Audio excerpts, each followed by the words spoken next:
ಈ ಸೂರ್ಯ ನಮಸ್ಕಾರದಲ್ಲಿದ್ದಾವೆ. ಕ್ರಮಬದ್ಧವಾದ ರೀತಿಯಲ್ಲಿ ನಾವು ಇದನ್ನ ಅಭ್ಯಾಸ ಮಾಡಬೇಕಾಗುತ್ತೆ.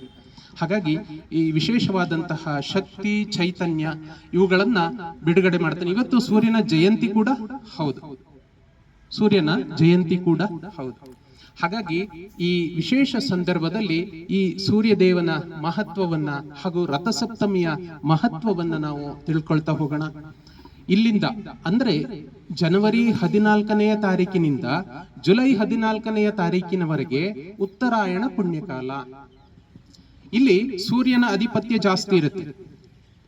ಹಾಗೆಯೇ ಜುಲೈ 14ರಿಂದ ಮತ್ತೆ ಜನವರಿ 14ನೆಯ ತಾರೀಕಿನವರೆಗೆ ದಕ್ಷಿಣಾಯನ ಪುಣ್ಯಕಾಲ. ಅಲ್ಲಿ ಚಂದ್ರನಿಗೆ ಅಧಿಪತ್ಯ ಜಾಸ್ತಿ ಇರುತ್ತೆ.